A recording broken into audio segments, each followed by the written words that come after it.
क्या कहते हैं वाटर मार्क अपने लिए यूज कर सकते हैं। उसके बाद बात कर लेते हैं पेज बैकग्राउंड का जो कलर है उसे अगर आप चेंज करना चाहते हैं तो वो भी आप यहाँ से चेंज कर सकते हैं, जो आपको अपना अच्छा लगे या जिस डॉक्यूमेंट मोस्टली जो है जिस चीज़ से रिलेटेड है। लेट्स सपोज आपने कोई स्ट्रिक इंफॉर्मेशन वगैरह या इस तरह की अगर हेल्थ से रिलेटेड अक्सर आप देखें तो यहाँ पे कलर की सिलेक्शन की बात की जाती है। तो जिस तरह का आपको थीम चाहिए उस तरह का आप यहाँ से कलर भी सिलेक्ट कर सकते हैं। तो रेड, ग्रीन, येलो जो भी आप मर्जी है अपनी मर्जी से सिलेक्ट कर सकते हैं। ठीक है जी। अच्छा जी, उसके बाद पेज बॉर्डर वो किस तरह का होना चाहिए वो भी आप यूज यहाँ से आप सिलेक्ट कर सकते हैं। लेट्स सपोज बॉर्डर जो है आपके पास डिफरेंट आ रहे हैं। ठीक है जी। कोई बॉक्स है, सबसे पहले ऑप्शन नॉन का है, फिर बॉक्स का है, शेडो का है, 3D का है। या आप अपनी मर्जी से कोई भी यूज कर सकते हैं। फिर उसके बाद लाइन किस तरह की होनी चाहिए वो भी आप यहाँ से सिलेक्ट कर सकते हैं। कलर किस तरह का होना चाहिए वो भी यहाँ से आप सिलेक्ट कर सकते हैं। अच्छा जी, ये आपके पास यहाँ पे वो थोड़ा सा व्यूज का दे रहा है कि किस तरह का आपका बॉर्डर बन के आएगा। ठीक है जी। अ, हम इसे कोई ब्लैक ही रहने देते हैं या कुछ थोड़ा सा कलर चेंज ही रखते हैं। पेज बॉर्डर कैसा हो, ठीक है जी। कलर ऑटोमेटिक आ जाए तो हम ऑटोमेटिक नहीं, ओके करें इसको। तो यहाँ पे इसने सिलेक्ट ही नहीं किया। पेज बॉर्डर बॉक्स दोबारा से इसे चेंज कर लेते हैं, ओके करते हैं। तो अभी ये देखें आपके सामने पहले जो हमने किया था वो सिर्फ इस हेडिंग के ऊपर उसने चेंज किया है। तो बाद में हमने ये पूरे पेज के ऊपर जो बॉर्डर है उसको यहाँ पे यूटिलाइज कर लिया है। अच्छा जी, उसके बाद हम बात कर लेते हैं, ये तो हो गया डिज़ाइन का फेज या डिज़ाइन बटन के ऊपर हमने आज थोड़ा सा ये डिस्कशन किया। अब इसके बाद हम बात कर लेते हैं लेआउट के। लेआउट को आप किस तरह से अपने डॉक्यूमेंट के अंदर यूज कर सकते हो। कुछ चीजें मैंने आपको पहले भी बताई हुई है ओल्ड वीडियोस के अंदर, तो यहाँ पे भी आपके साथ में डिस्कस कर लेता हूँ। सबसे पहले है आपके सामने मार्जिन। मार्जिन क्या है बेसिकली, जो आप अपने डॉक्यूमेंट की बॉर्डर लाइन यूज करते हो, मार्जिन उनसे ही रिलेटेड या आपके जो डॉक्यूमेंट का जो क्या कहते हैं एंड पॉइंट है यूं कह ले, वहाँ उससे किस हद तक आपका टेक्स्ट जो है दूर होना चाहिए, किस तरह का होना चाहिए, वो बेसिकली आप मार्जिन के थ्रू ही सिलेक्ट कर सकते हैं। अब मैं लेट्स सपोज नॉर्मल है अभी, अब नैरो करना चाहता हूँ या यहाँ से आपको नैरो से समझ नहीं आएगी। अच्छा चलो नैरो से भी आपको थोड़ा सा अभी आप देखें तो नैरो जब हमने किया तो इसने पेज के पेज को पेज का जो बॉर्डर है उसे पेज के बिल्कुल क्लोज कर लिया है। अब मैं चाहता हूँ कि जी टेक्स्ट जो है थोड़ा सा सेंटर में आए, तो वाइट को अगर आप यूज करते हैं तो ये देखें आप कि आपका जो टेक्स्ट है वो आपके पेज के बॉर्डर से थोड़ा सा अंदर की तरफ चला गया है। तो यहाँ से आप अपने टेक्स्ट का मार्जिन सिलेक्ट या यूज कर सकते हैं। ठीक है जी। बाय डिफॉल्ट आपका जो मार्जिन है वो नॉर्मल ही रहता है, जिसके अंदर 1 इंच का जो है वो बॉर्डर से आपका टेक्स्ट दूर होता है। ठीक हो गया जी। मिरर भी है, वाइड भी है। मिरर अगर आप यूज करते हैं तो कुछ आपका टेक्स्ट इस तरह से शो होगा।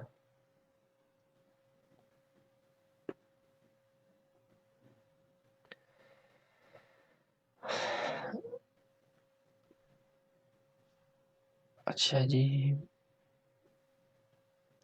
ठीक है जी।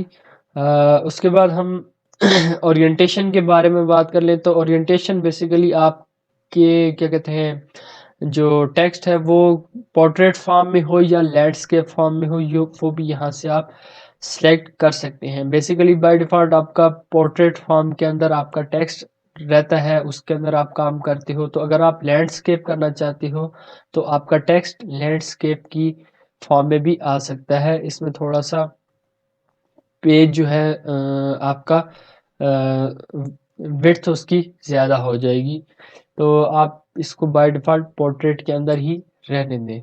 उसके बाद हम साइज़ की अगर बात कर लें, साइज़ बेसिकली आपका यहाँ पे विद रिस्पेक्ट टू प्रिंटर है, ठीक है जी, कि आप अपने जो क्या कहते हैं पेज जो प्रिंट करने जा रहे हो या जो प्रिंट निकालेंगे आप, तो वहाँ पे कौन सा प्रिंटर आप यूज़ कर रहे हो, तो प्रिंटर और साथ में जो पेज है, पेज कौन सा यूज़ कर रहे हो, तो उस हिसाब से यहाँ से आप अपने जो वर्ड के अंदर का जो पेज है उसके साइज़ को आप या उसकी आप सेटिंग करोगे।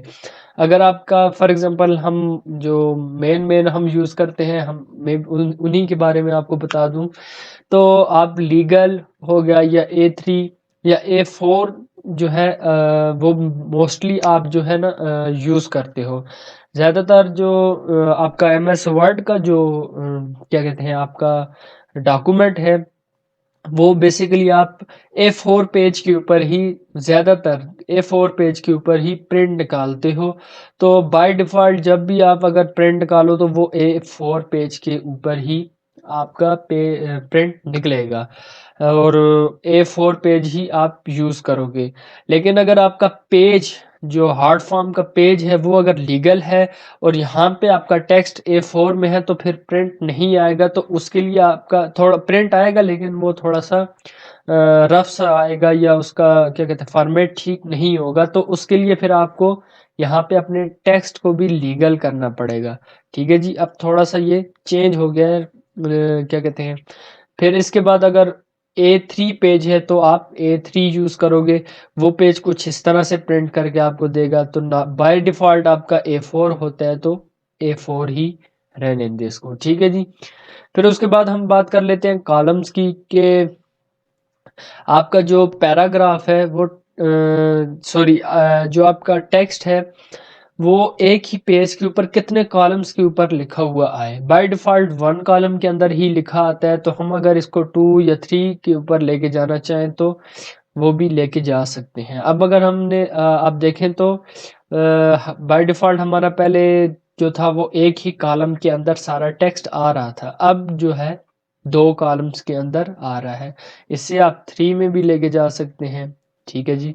इससे आप left for example 2 he column हो लेकिन जो फर्स्ट कॉलम है वो उसका साइज़ थोड़ा सा कम कर दिया और सेकंड कॉलम का साइज़, और इसी तरह से राइट अगर आप करना चाहते हो तो ये भी आप यूज़ कर सकते हो। कॉलम्स के अंदर मोर ऑप्शन भी है, आप इसको भी यूटिलाइज कर सकते हो। अच्छा जी, उसके बाद हम अगर पेज की जो ब्रेक की बात करें तो हम हमारे पास यहाँ पे डिफरेंट ऑप्शन आ रही हैं। होम के अंदर क्या हो रहा था, सिंपली जहाँ पे इंसर्ट के अंदर आपका कहीं पे भी कर्सर है और आपने पेज को ब्रेक किया तो वो जो नेक्स्ट टेक्स्ट था उसको ब्रेक करके नेक्स्ट पेज के ऊपर ले जाता था, ठीक है जी। अब थोड़ा सा अगर हम लेआउट के अंदर रहते हुए हम पेज ब्रेक की बात करें तो यहाँ पे आपके पास डिफरेंट ऑप्शन है, ठीक है जी। यहाँ पे देखें, सबसे पहला जो ऑप्शन है वो mark the point eight which one page and the next page begins. यहाँ पे अगर इसको आप सिलेक्ट करते हो तो वो सेम उसी तरह से जैसे आपका पेज ब्रेक होता था वहीं से इसने पेज को ब्रेक कर दिया।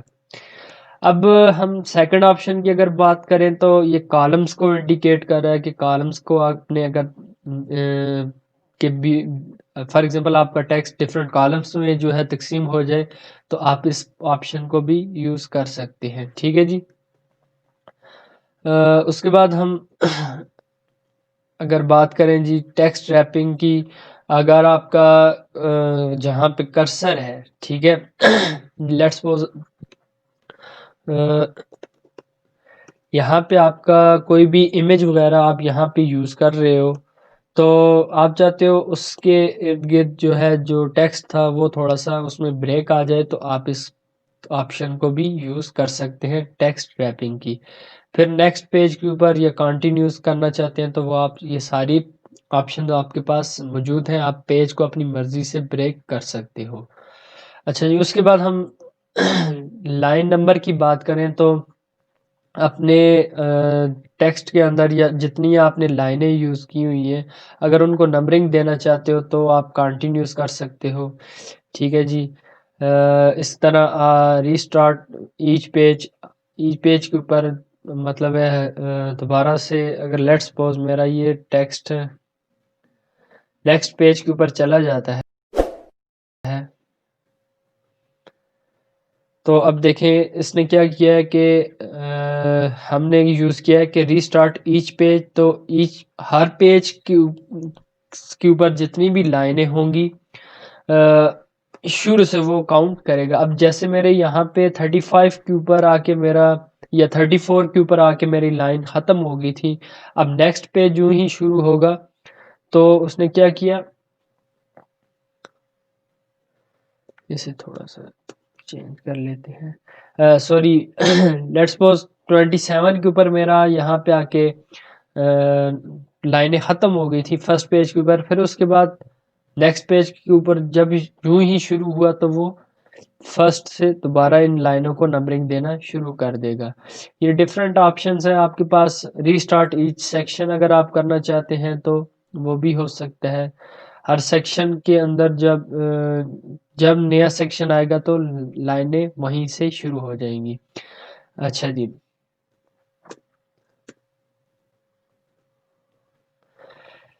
फिर उसके बाद हम बात कर लेते हैं हाइफनेशन की। हाइफनेशन बेसिकली क्या है कि आप अपनी लेट्स सपोज कोई भी डॉक्यूमेंट या कुछ इस तरह का वर्ड लिख रहे हैं जो दो लाइनों के दरमियान आ रहा है। ठीक है जी, जैसे हम एक एग्जांपल हम यहाँ पे कर लेते हैं। होम के अंदर इंसर्ट के अंदर पेज यहाँ पे आ गया। ठीक है जी, थोड़ा सा इसका टेक्स्ट को थोड़ा सा बड़ा कर लेते हैं।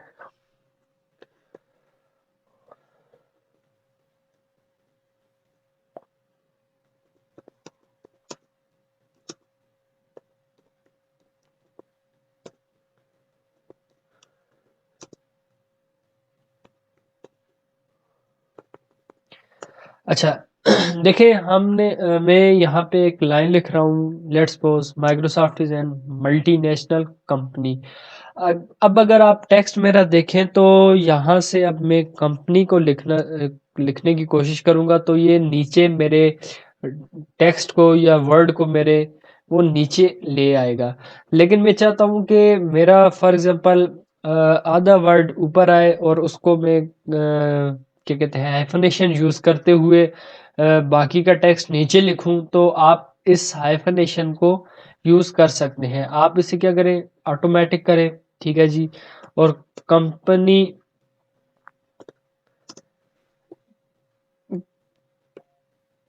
कंपनी को आप इसे हम मैनुअल कर लेते हैं। अच्छा यहाँ पे ये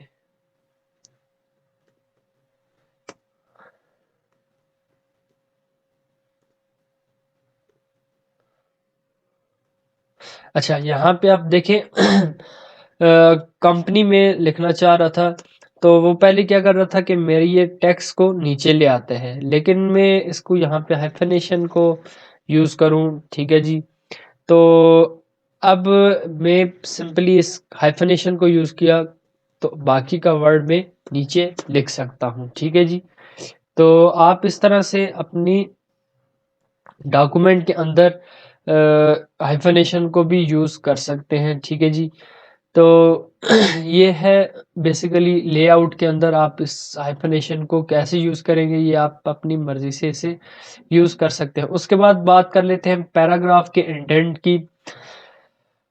अब देखें यहाँ पे आपका जो टेक्स्ट लिखा हुआ आ रहा है, ठीक है जी। तो आप चाहते हो कि जी लेफ़्ट साइड से थोड़ा सा मार्जिन इसका ज़्यादा होना चाहिए, तो आप यहाँ से इसके साइज़ को इंक्रीज़ या डिक्रीज़ कर सकते हैं। जितना आप इंक्रीज़ करेंगे ये लेफ़्ट से राइट की तरफ मूव करता जाएगा। अब आप कहते हो नहीं, राइट से भी थोड़ा सा पीछे की तरफ टेक्स्ट को आना चाहिए, मार्जिन थोड़ा ज़्यादा होना चाहिए, तो आप इसको इंक्रीज़ करना शुरू कर दोगे।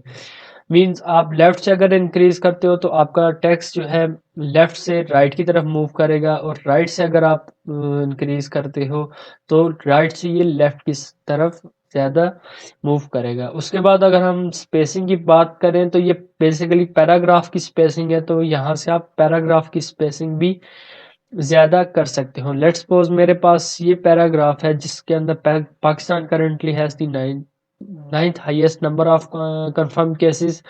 तो इसको आप लेट्स सपोज इस पैराग्राफ के से जो पहले और इससे बाद के जो पैराग्राफ है उनके दरमियान जो स्पेसिंग है उसको कैसे एडजस्ट करना है, यहाँ से आप वो कर सकते हैं। बिफोर का उसने 0 दिया है, तो हम इसको अगर लेट्स सपोज इससे पहले का जो पैराग्राफ है उसको हम दूर थोड़ा करना चाहते हैं तो कुछ इस तरह से होगा, ठीक है जी। फिर अगर हम इसके जो बाद वाले पैराग्राफ है, ठीक है, यहाँ पे हम लेट्स सपोज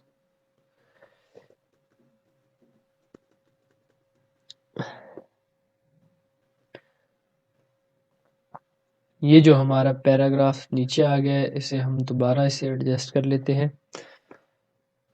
अच्छा जी,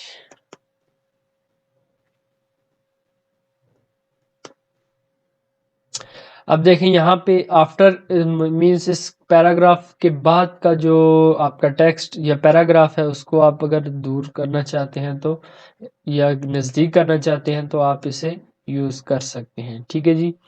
तो बाय डिफ़ॉल्ट ये 0 होता है, तो आप इसे अपनी मर्ज़ी से चेंज कर सकते हैं, ठीक है। उसके बाद ये आपके सामने एक सेक्शन आ रहा है अरेंज का। यहाँ पे ये इस वक्त आप इसको यूज़ नहीं कर सकते। ये कैसे यूज़ किया जाएगा इसको समझने के लिए बेसिकली आप हम यहाँ से कोई एक इमेज वगैरह इंसर्ट करते हैं, ठीक है जी। यहाँ पे इसको थोड़ा सा हम छोटा कर लेते हैं ताकि आपको आसानी के साथ समझ आ जाए।